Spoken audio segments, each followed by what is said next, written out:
Welcome to Alter. I'm your host, Nicole Meline. This podcast explores the practice of transformation as a conversation between hustle and flow. Altering, changing, growing, becoming, and altering, offering, surrendering, opening to divine conspiracy. It's the dance of the leader, athlete, artist, entrepreneur, committed not just to optimal expression, but to exceptional being. So here are adventures in alignment and conspiracy, awake to all the grit, dirt, and complexity of our world, alert to the graces that come alongside the struggle, the hustle, a cocktail of soul food, new rhythms, and street wisdom, encouragement, an infusion of courage for the moments you need it most. I'm your host, Nicole Meline. Let's alter together.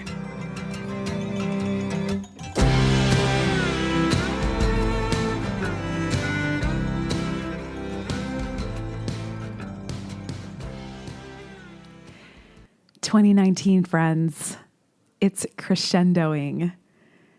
This episode is a year in review, a ceremony, really, an integration. That practice is becoming really important to me. In the same way that we metabolize food, we need to have spiritual practices of integration in our lives. Reflection, review, coming to terms, growing in wisdom. A really important part of the process of metabolism is letting go, shedding what doesn't serve. Such an important part of integration too. What do you need to identify, celebrate, absorb, build on from this last year? And what do you need to release? So this is an integration ceremony inspired by the Integrate Year in Review journal and Envision planner that was one of my big dreams to design and launch this year. It feels amazing to sit here at year's end when I had this idea this time last year to create this journey of a year in review. So I say that to encourage you that if you have a dream in your heart, do it. I had no idea how to create a journal, a planner, a podcast for that matter. And it feels amazing to sit here at year's end and know that this was a year of sowing for me. It was a year of sowing seeds and not being entirely clear on what they were going to lead to or when they were going to sprout or how they were going to grow or how I was going to figure out how to do these things, but just one step at a time, one step forward. And my experience has definitely been the people that I needed, both practically, but so much more important, soulfully, have come alongside as I've stepped out in faith, as I've stepped out in that beautiful, uncertain riskiness of investing in a dream. So this is an integration ceremony. Maybe you have an Envision journal with you. You can order one at NicoleMeline.com, and they're great for any time of reflection, any transitional time, no matter what time of the year. But have some kind of paper in front of you, some kind of something to write with and something to write on. Maybe that is a big blank canvas. Maybe you express by drawing. Maybe you want to get out some paint, some watercolors, however it is that you can really tap into your heart. Those creative portals do that for us for sure. So have some way of engaging in these questions. Hey, another way, maybe my favorite, you can move to these questions. I really encourage you to try that out. Maybe you listen to this podcast, this episode first, and just get a sense of what I'm asking and where we're going. And then a second time, really ceremonially, to move to these questions, to let them into your body, to let the wisdom of your body answer. That might lead to some kind of dance. That might lead to some kind of powerful movement. That might lead to some kind of collapse and cry of release. And all of those things are so important to let it move through. Literally the definition of integrate, to let into ourselves, to absorb, to break down, to send to where it is needed, and also to release. I started creating a playlist about a month ago. You know, music is one of my favorite shortcuts to God. And it's called The Songs That Changed My Life this year. So I will be posting that for sure in accompaniment with this episode. But I also want to use that playlist as a bit of a map through this integration ceremony. The first song on this playlist is Resilient by this band Rising Appalachia. I've played it before on this podcast in the episode with Dana Trixie Flynn. I love this song and I feel like I hear something new, some new line in it every time that I play it. It's this beautiful harmony of killer melody. You know, that old time folk has stuck around for a really long time. It's in our DNA as human beings, I think.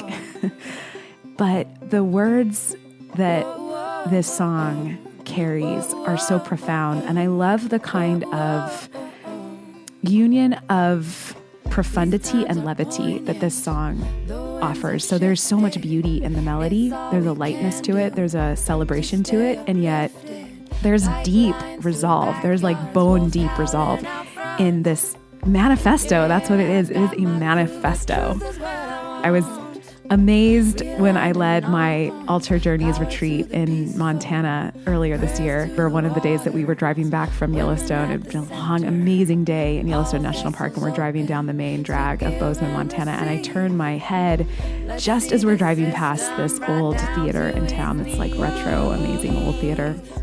And right on the billboard, Rising Appalachia. And it was insane. I'd been playing this record and specifically the song all throughout the retreat as this kind of through line. The name of the album is called Ley Lines, which, look that word up. Oh my goodness, what an amazing concept that is. Ley lines, the kind of sacred map through our lives and through our human history. Anyway, they were playing that week right after the retreat ended, and I got to see them, and they're prophets. That's just what they are. They are prophetesses, priestesses and prophetesses and medicine women and truth tellers, and I could go on, but I'm just going to let it into your blood. I'm made of dirt, yeah, made of the fine things. My father taught me that I'm a speck of dust and this world was made for me. So let's go and try our luck, said. I've got my roots down, down, down, down, down, down, down, down, down deep. I've got my roots down, down, down. So, first question. How does this year feel in your body? How does 2019 feel in your body?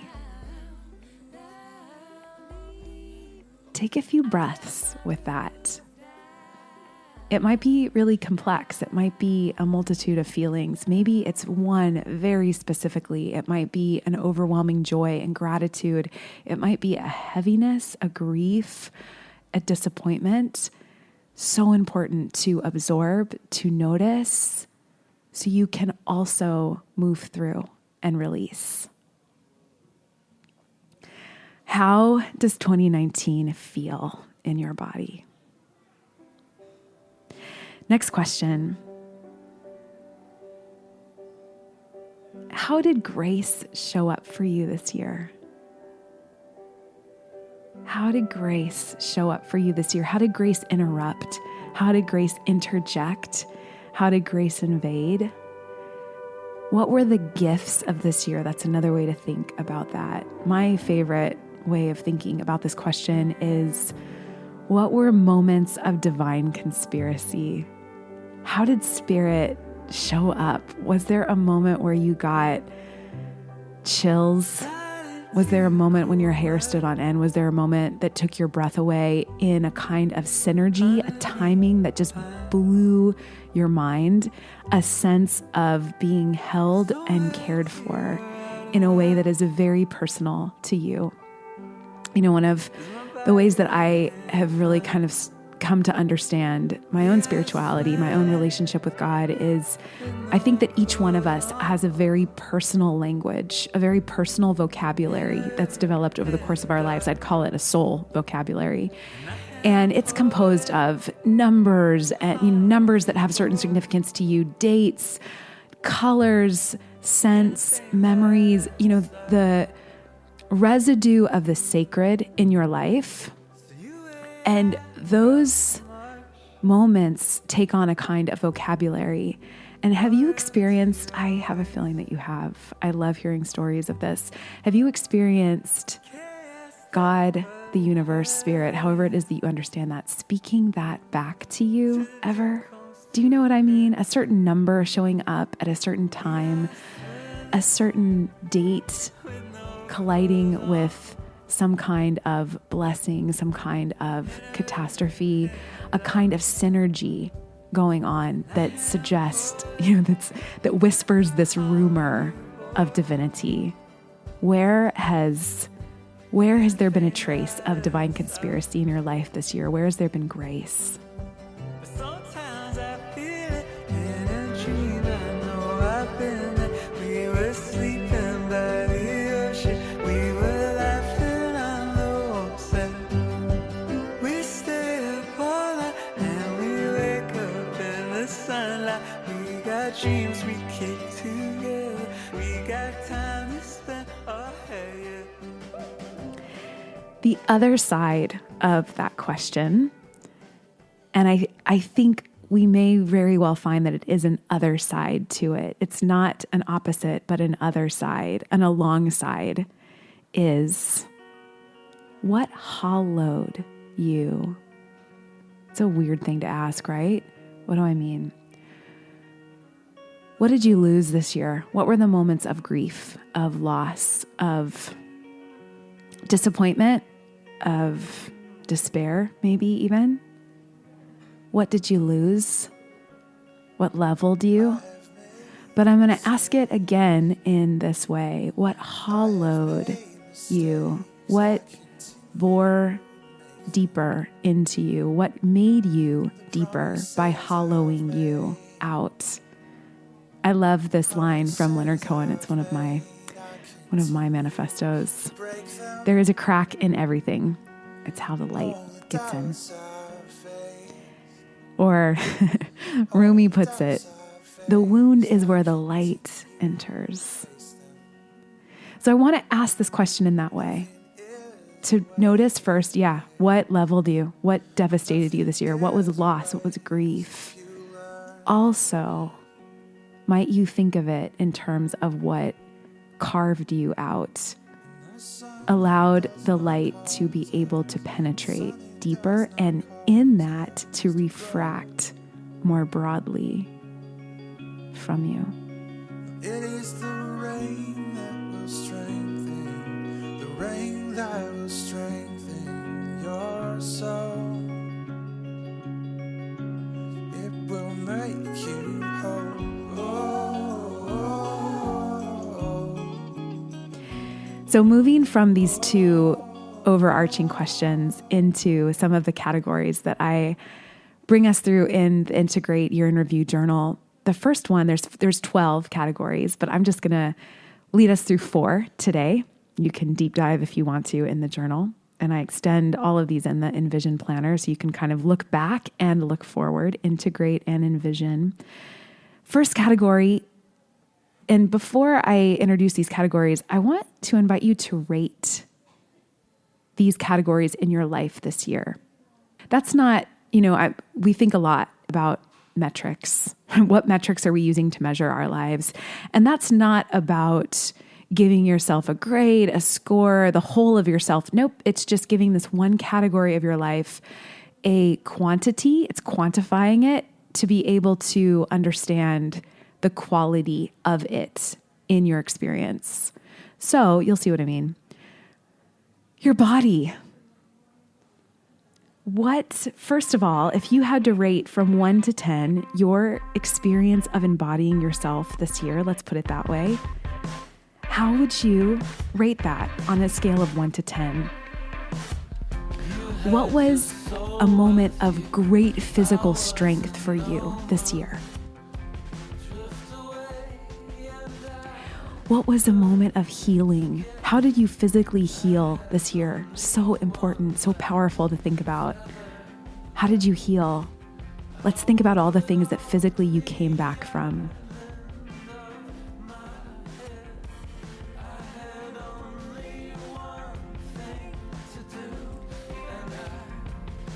And what were some habits and practices of embodiment that left something to be desired, that weren't serving you? Really important to recognize what those are and allow that to affect the way that you're rating this element of your life too.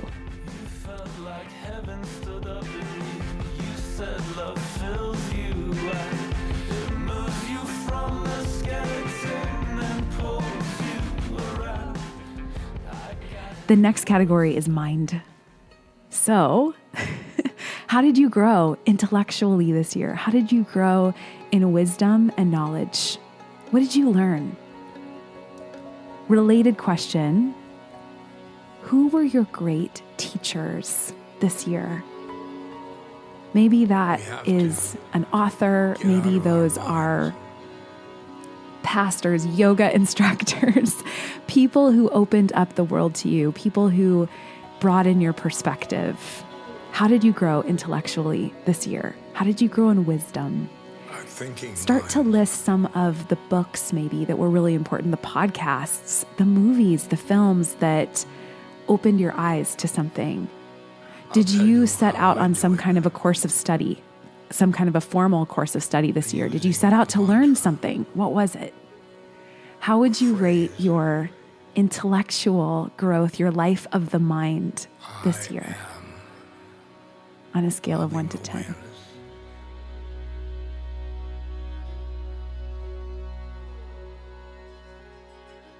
I am loving awareness.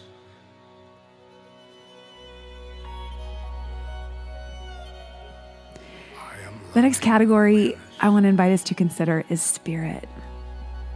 It's kind of big and broad, huh? And that's intentional. So, how did you grow spiritually this year? What does that even look like? What did that look like for you this year? Maybe that might surprise you, what you would consider spiritual growth.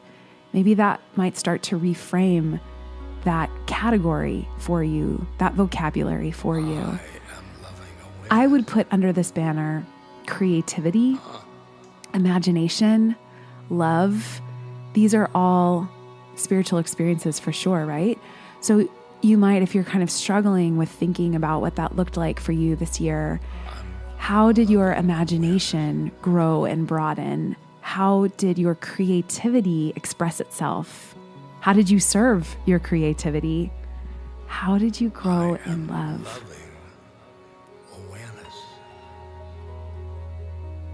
How did God, how did Spirit show up for you this year?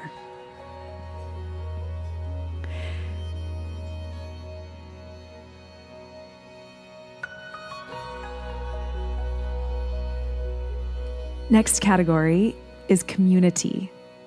So first, how would you rate your communal life on a scale of 1 to 10?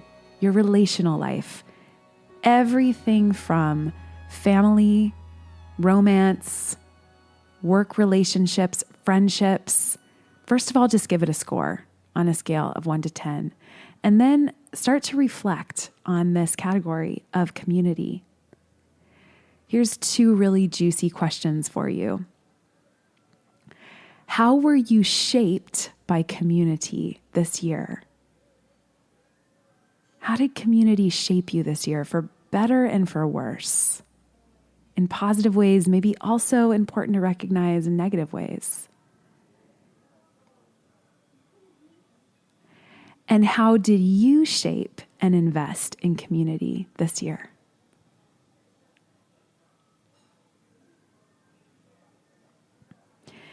So next, I want to invite you to reflect on some new things that showed up for you this year. Who was a new friend that came into your life this year? Name one new friend who showed up.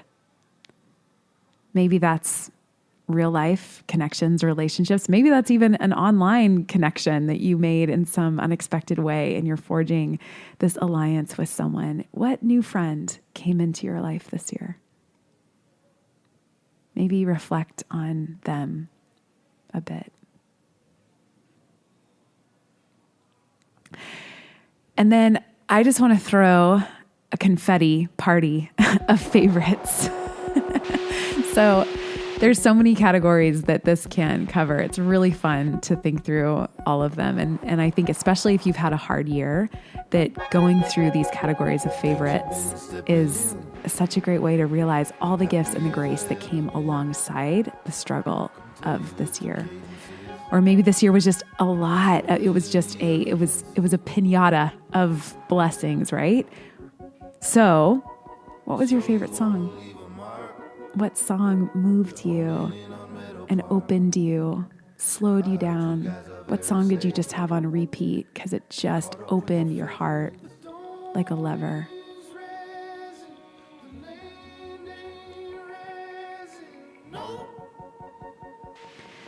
What was your favorite meal this year? Can you remember one that really stood out? I hope that all of these questions, I hope I'm constantly interrupting you. I hope that you are realizing that, wow, there were so many favorite songs. There were so many favorite meals, but maybe you really land on one and absorb it and receive again the gift of it. This is one of my favorite questions. What was your favorite view this year? That might be an overlook of some kind, some spectacular panoramic view that you saw for the first time. But it might also be the contours of a beloved's body, a partner, a child. It might be your own kitchen window. It might be your desk. What was your favorite view this year? How would you answer that? No rules.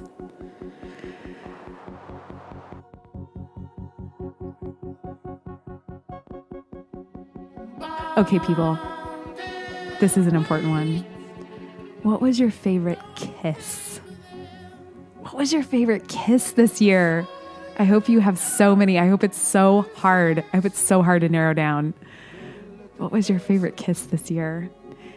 Some of these questions, part of my goal in asking all of these questions is, yes, to get you reflecting, is to get you absorbing and receiving again these gifts and starting to feel this gratitude for the past year, but also to help you to recognize, hey, you know what? Next year, I want an answer to this question. I maybe don't have one this year. I really want a favorite kiss next year, or I really want a favorite view next year. And I want to start to pay more attention to what I'm seeing and what I'm absorbing. So that's part of the goal here. So if you're feeling any of that kind of longing, good. On that note, what was your favorite belly laugh? What was a moment where you just lost it? You just broke down. Total release, total joy explosion. Was it a movie you saw? Was it an inside joke with a friend? That's the best, right? What was your favorite belly laugh? Again, I hope it's really hard to pick one.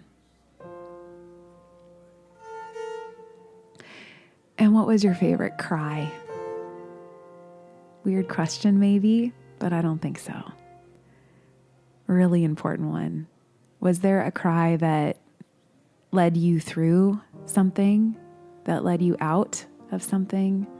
Was there a cry that let you let into your heart fully something? Was there a cry of bravery, of really facing, of coming to terms with a situation?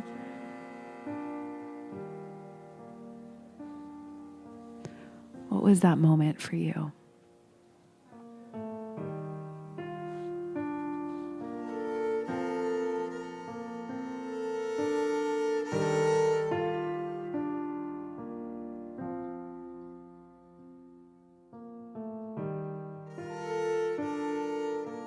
And then thinking of all of these kind of broad categories and particular moments, what are theme words for this year? What would you say some theme words for this year are? You could pick one, or maybe a phrase, a few. What would be the theme words that you would put as a banner over 2019?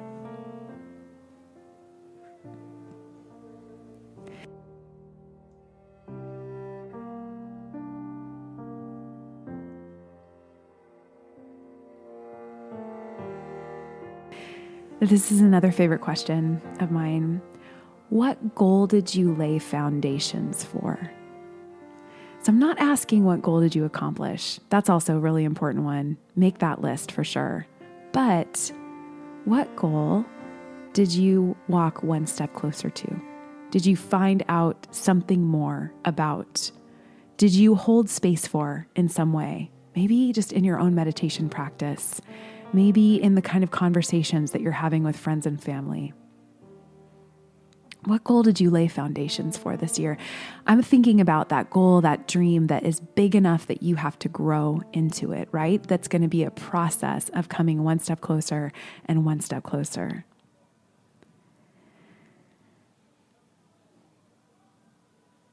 Next, who was your ride or die person? Who is that person that just was there for you this year? Identify them. Send them something this week. Send them some love. Maybe it's just a text. Maybe you send them some kind of a surprise and just let them know, like, you were there for me this year. You were a huge part of my life. You were a huge part of my support system. Thank you. Start right now, just in acknowledging them. And on that note, what were the 5 friendships that you most enjoyed this year? My people, complete this phrase. I matured in my perspective on. In 2019, I matured in my perspective on. How would you answer that? Where do you feel like you grew in compassion, in understanding and appreciation, in non-duality? In a kind of joyful acceptance, a loving awareness? How did you mature in your perspective? What new habit or ritual did you cultivate this year? Something that you just started to try. Maybe it's a way of eating, maybe it's a way of moving, maybe it's a way of relating. What new habit did you cultivate this year?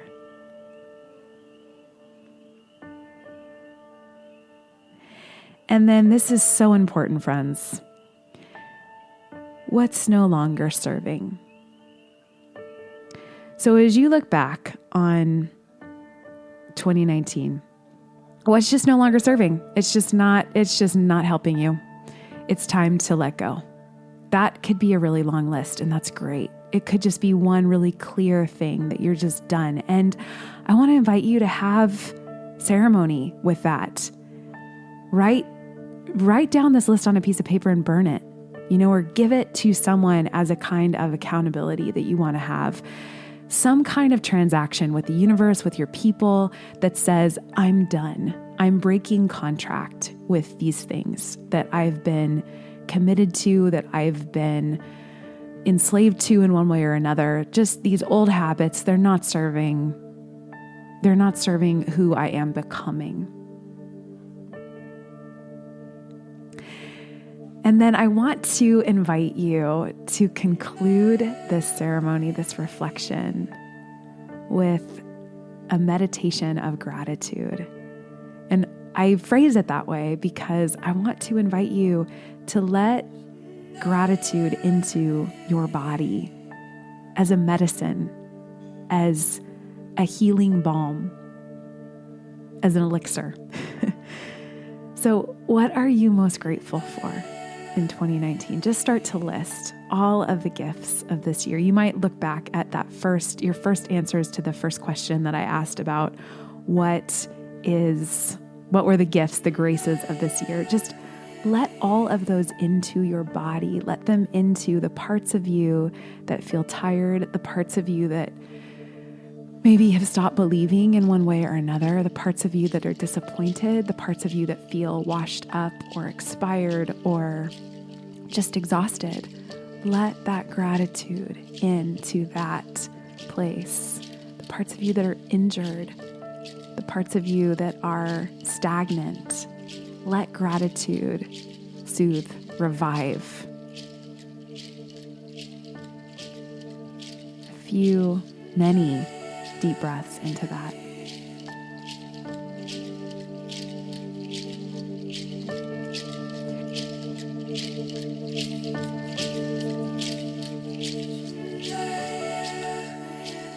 So my friends, we're concluding this integration ceremony here with gratitude.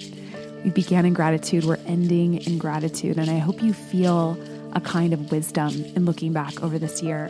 If you want a really deep dive of this process of reflection, I would love for you to take a look at the Integrate Year in Review journal and also the Envision Planner. Our next conversation together is going to be a vision casting ceremony for 2020, envisioning 2020. So don't worry, we're not leaving with this backward glance, but it's so important for our own growth and wisdom.